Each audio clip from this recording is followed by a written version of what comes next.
विरहवाण जेहि लागिया, औषध लगे न ताहि। सुसुकी सुसुकी मरी मरी जिए, उठे कराही कराही। नमस्कार दोस्तों, मैं अविनाश दास रेशनल कबीर यूट्यूब चैनल में आप सबका हार्दिक स्वागत करता हूं। साथियों, यदि चैनल को सब्सक्राइब नहीं किए हैं तो सब्सक्राइब जरूर करें, शेयर करके अपने सभी साथियों तक सभी ग्रुपों में पहुंचाएं, बेल आइकन को प्रेस करें, ऑल नोटिफिकेशन ऑन रखें ताकि हर नया अपडेट आप तक पहुंच सके। दोस्तों, जैसा कि आप जानते हैं, इस चैनल का उद्देश्य किसी भी जाति, धर्म, संप्रदाय या व्यक्ति विशेष को आहत पहुंचाना नहीं है। इस चैनल का परम उद्देश्य है दोस्तों कि जन जन में सत्य की प्रतिष्ठा के लिए तर्कशीलता को स्थापित करना और वैज्ञानिक सोच को समाज में लाना। साथियों, आज का प्रसंग है भक्ति। मैंने शुरू में एक सतगुरु कबीर साहब की साखी रखी है, उसका ही मैं अर्थ करता हूँ, फिर आज के प्रसंग पर विस्तार से चर्चा किया जाएगा। साथियों, सदगुरु ने कहा, बिरह बाण जेहि लागिया, औषध लगे न ताहि। सुसुकी सुसुकी मरि मरि जिए, उठे कराही कराही। यहां शुरू में शब्द आया है विरह बाण। विरह बाण का मतलब होता है दोस्तों, जैसे एक मासूक है और एक आशिक है, यानी दो लवर हैं, आपस में उनको प्यार हो गया है और प्रेम में इतने खो गए हैं कि रात के सपने में देखते हैं तो वही दिखाई पड़ता है, दिन के दिमाग में सोचते हैं तो उसी के चिंतन करते हैं। साथियों, चढ़ती उम्र में सबको ख्याल है कि ऐसा दिन आया होगा कि चार नजरें हो गई किसी लड़के का किसी लड़की से, तो अपने अंदर झांक कर देखें, ऐसा ही लगता रहा होगा कि रात में कभी कभी नींद नहीं आती, कभी हल्की सी नींद आ गई तो उसी के ख्यालों में खो जाते हैं या उसी का सपना देखते हैं, और जैसे जागे तैसे आंखों में हर समय वही वही दिमाग में और आंख में वही वही जो है झूमते रहते हैं। ये है दोस्तों बिरह बाण। सतगुरु ने कहा, जिस आदमी को बिरह बाण लग गया, जिस औरत को बिरह बाण लग गया, उसके लिए जो है दवाई खोजना मुश्किल है। उसको इलाज ज्यों ज्यों करेंगे त्यों त्यों उसकी बीमारी बढ़ती चली जाती है, क्योंकि ये फिजिकल नहीं है दोस्तों, ये बीमारी जो है साइकोलॉजिकल है। मतलब ये फिजिकल बॉडी से संबंधित नहीं है, ये माइंड से संबंध है और फिजिकल बॉडी को भी काफी प्रभावित करती है। तो हमारा प्रसंग है भक्ति का। साथियों, भक्ति भी कुछ ऐसी ही चीज है। सामान्य तौर पर किसी से हम मोहब्बत करते हैं, प्यार करते हैं, तो उससे मिलने की कम से कम 80 से 90% संभावना होती है। किसी कारणवश ना मिल पाए ऐसा भी है, लेकिन ज्यादातर मिलने की संभावना रहती है। लेकिन यही बिरह बाण यदि किसी ईश्वर के नाम पर या किसी परमात्मा के नाम पर या किसी देवता या देवी के नाम पर हमारे दिल में लग गया ना, तो उसके लिए हम सुसक सुसक मर मर जीवे, उठे कराही कराही की दशा में जीने लगते हैं। कबीर साहिब ने कहा था, मरिए तो मर जाइए, टूट पड़े जंजार, ऐसा मरना क्या मरे दिन में 100 बार। तो साथियों, भक्ति का मरना ऐसा ही होता है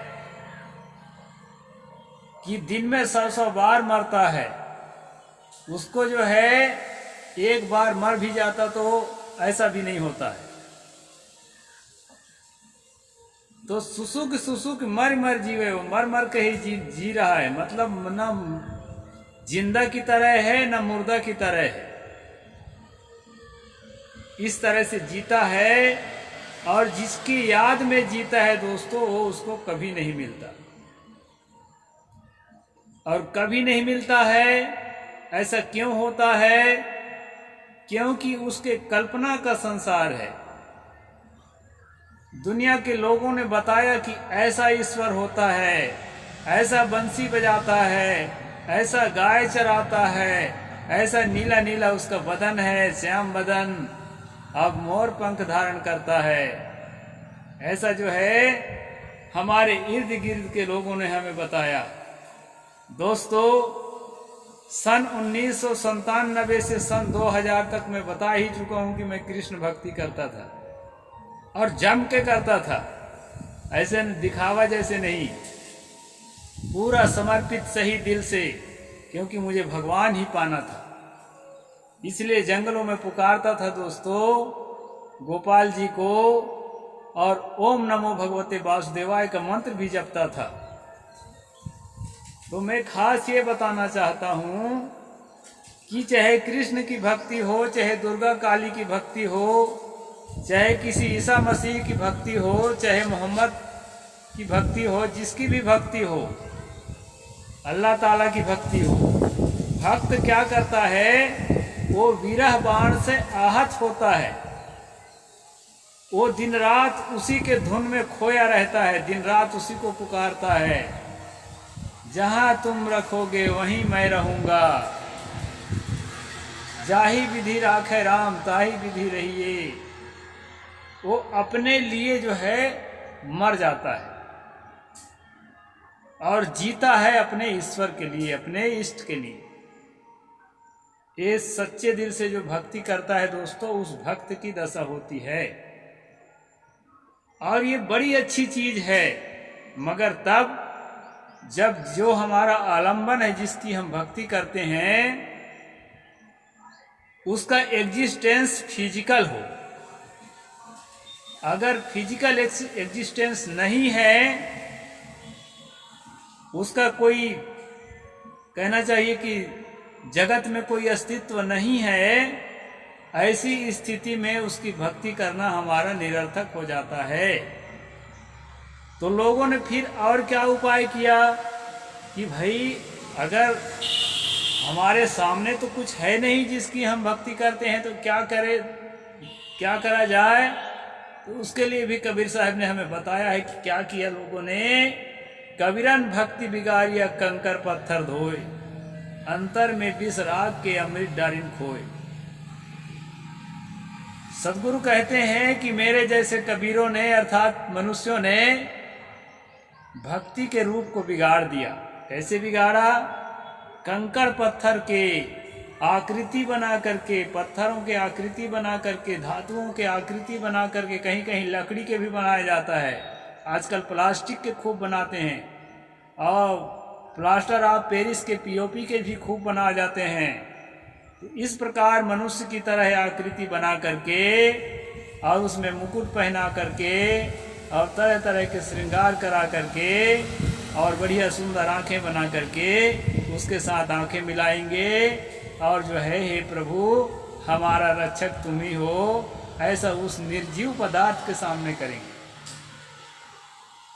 ये दो तरह की भक्ति है दोस्तों। एक तो पदार्थ को सामने रख के करते हैं, और एक तो पदार्थ को सामने नहीं रखते, मन में कल्पना करके रखते हैं कि ऐसा है मेरा प्रभु, ऐसा है मेरा परमात्मा। तो ये है भक्ति। और साथियों, सदगुरु ने इसी को कहा, विरह बांध जही लागिया औसत लगे न ताई। इस प्रकार के भक्तों को कोई दवाई काम नहीं करती है। और जीना कैसा होता है? सुसुकी मर मर जीवे उठे करा करा, तड़पते तड़पते बिलखते बिलखते जिंदगी को खत्म कर देते हैं। लेकिन खोदा पहाड़ निकली चूहिया, कुछ प्राप्त नहीं होता। साथियों, सन 1997 से सन 2000 तक की जो 4 साल का मेरा समय बीता था, वो यही हुआ था, खोदा पहाड़ निकली चूहिया। श्री श्याम जी, श्री गोपाल जी मेरे इर्द गिर्द आते, बंसी बजाते और जो है मेरे मन को मुहा लेते। मुझे लगता था कि जैसा मीराबाई को मिला, जैसा चैतन्य महाप्रभु को मिला, उसी तरह प्रभु मुझे मिल रहे। लेकिन साथियों, इसी काल में, इसी कालखंड में जब मुझे साइकोलॉजिस्ट मिले और उन्होंने बताया, डायरेक्ट मुझ पर अटैक नहीं किया, एक पागल, जो मैं बता भी चुका हूं, एक मिठू नाम के पागल की स्थिति को देख करके उन्होंने उसका पूरी तरह से उसकी व्याख्या की, उसको डिफेंड किया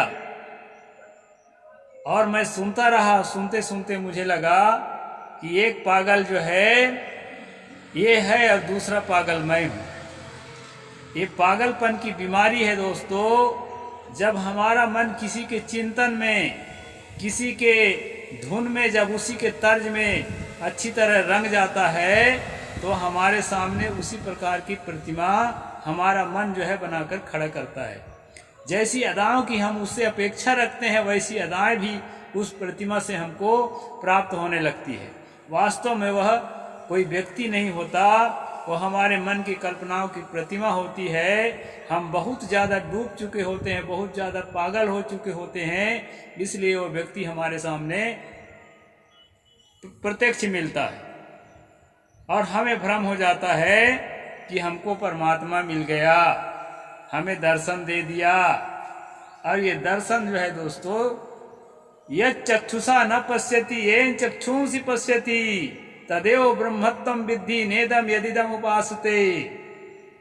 ये केन उपनिषद में कहा गया है कि यह जो हम दर्शन करते हैं, ये आंखों से जो हम दर्शन करते हैं, यह चक्षुषा न पश्यति, जिसे आंखों से नहीं देखा जा सकता, ये चक्षुंसि पश्यति, बल्कि जो है आंखें जिसकी सत्ता से, जिसकी ताकत से देखती हैं, तदेव ब्रह्मत्वम विद्धि, उसे तू ब्रह्म जान, नेदम यदिदम उपासते, न कि जिसको आंख से देख कर तू उपासना करता है वो। इस तरह से वाणियों को जब मैं पढ़ा तो और साइकोलॉजिस्ट की बातों पर मुझे विश्वास होने लगा कि सचमुच मैं पागल हूं। और ये तो तुलसी ने भी होश में आकर लिखा है कि देखिए सुनिए गुनी मन माही, मोह मूल पर मारथ नाही। जो आंखों से दिखाई पड़ता है, जिससे कानों से जिनके बारे में सुनते हो, जिसके बारे में मन में कल्पना करते हो, सोचते हो, विचारते हो, उनमें से कोई भी परमात्मा या परमार्थ तत्व या ब्रह्म नहीं है। वो तो मोह का मूल है, उसमें तो मोह होता है।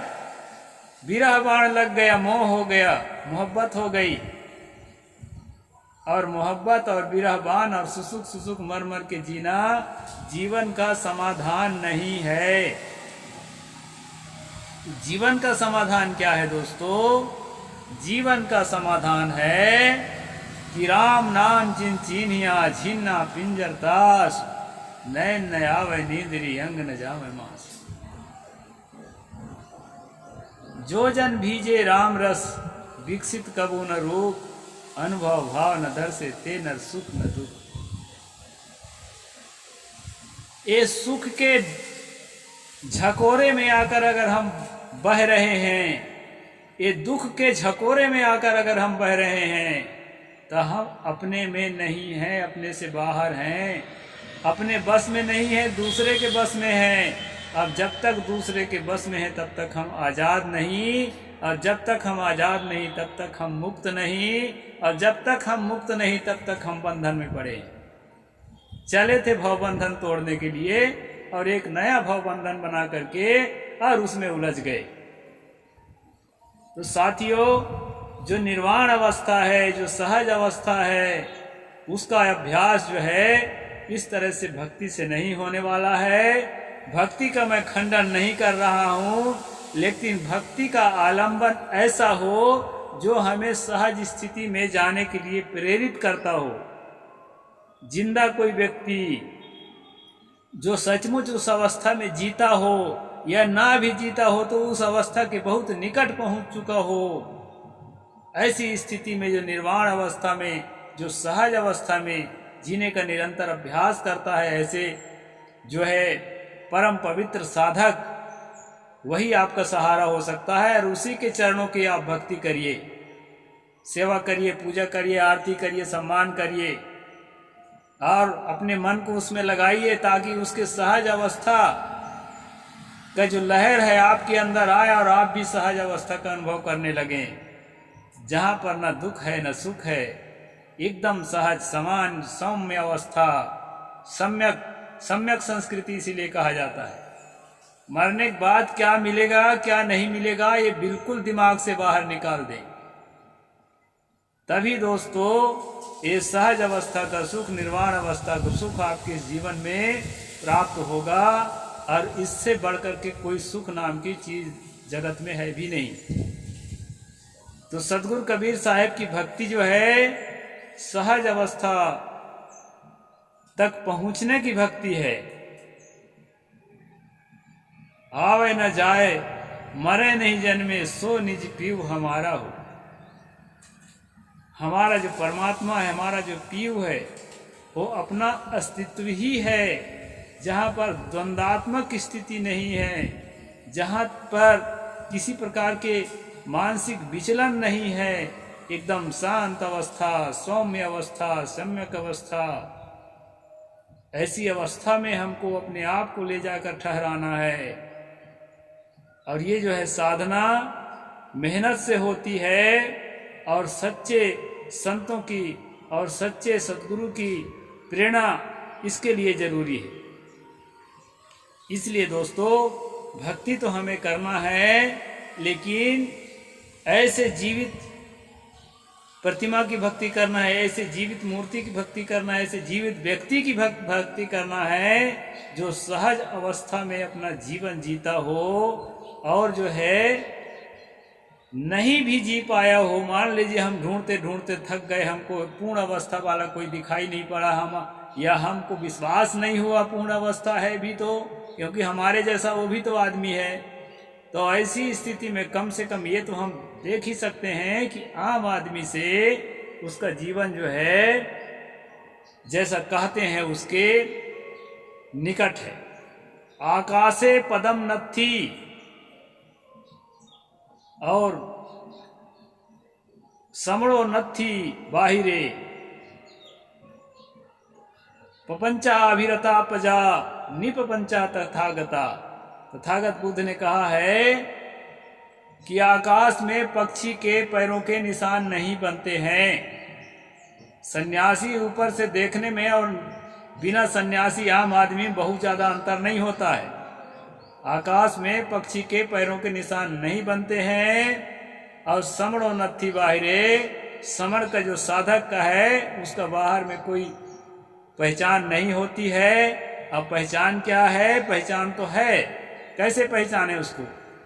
तो तथागत ने कहा पपंचा अभिरता पजा निपपंचा तथागता। जो तथागत है, जो सचमुच साधक है, वो बाहरी प्रपंच से अपने आप को मुक्त रखता है और प्रपंच में जो अभिरत रहता है वो आम जनता है, निंदा का पात्र नहीं है, वो आम जनता है। इस तरह तथागत बुद्ध ने भी इसको डिफाइन किया है दोस्तों। तो ये भक्ति का जो सही रास्ता है, अपने समझ के अनुसार मैंने इसको व्याख्या की है। और जो बातें आपको समझ में उल्टी आई हो, ना आई हो या गलत लगी हो, उसके लिए कमेंट सेक्शन में लिख करके आप जरूर प्रस्तुत करें और जो है चैनल को आगे बढ़ाने के लिए मदद करें। साहिब बंदगी। जय जोहार, जय भीम, नमो बुद्धाय, जय भारत।